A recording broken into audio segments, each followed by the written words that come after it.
Hello guys, welcome back to my YouTube channel. Ngayon kasi super init, so kailangan natin ng palamig. So ngayon na pag-usapan natin is paano ba mag-start ng milk tea. So pwede to kahit sa harap lang ng bahay nyo. Hindi mo na kailangan ng malaking pwesto as long na comfortable.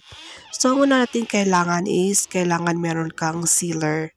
Ayan, so nasa bundok kasi ako, so kailangan talagang sealer kasi mostly dito is mga take out. At saka kailangan mo rin ng ice pack para kapag naturog mo yung mga ice is pwede kang paglagyan. At saka kailangan mo rin itong thermos paglagyan ng black tea. So, ang nangyayari kasi dito is walang yung 8 liters o 10 liters lang kinuha ko. So, kailangan mo rin ito para pangtunawan nung powder.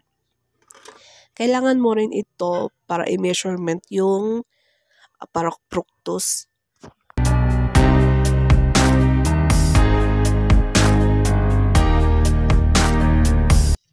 Siyempre, kailangan mo rin to para tunawin yung powder. At kailangan mo rin ito pang measurement yung tapioca na ilalagay mo. Tapos, kailangan mo rin ito para i-measurement yung powder.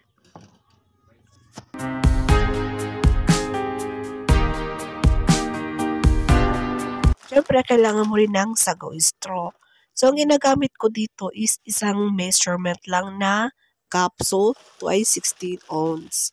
Kasi kapag yung marami is nalilito sila. So, isa lang talaga yung ginagamit ko dito, yung 16 ounce. So, I think mga nagipunan ko dito sa gamit pa lang is umaabot siya ng 4,000. So, kailangan mo rin yung mga container paglagyan ng powder. So, yung pang-start ko na pinagbili ko nung powder pa lang is umabot siya ng 1,700.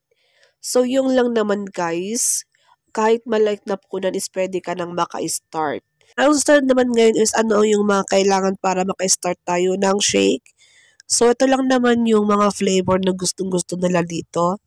So, mostly ang kailangan natin dito is kung dapat meron kang crusher pang sa ice at saka meron kang blender. At saka ang ginagamit ko rin itong pang seal is ginagamit ko rin dito sa milk tea. So, madali lang. At saka kailangan meron kang itong ice pack rin. Kasi kapag na-crush mo na yung ice, pwede mong ilagay dito at kahit order sila, is hindi ka na may hirapan na mag-crush ulit. At syempre, kailangan mo rin ng powder shake. So, ang napunod ko rito, umabot siya ng 1,000. Ayan, sa susunod kong videos is, papakita ko sa inyo kung paano magtimpla ng shake at saka milk tea. Maraming salamat.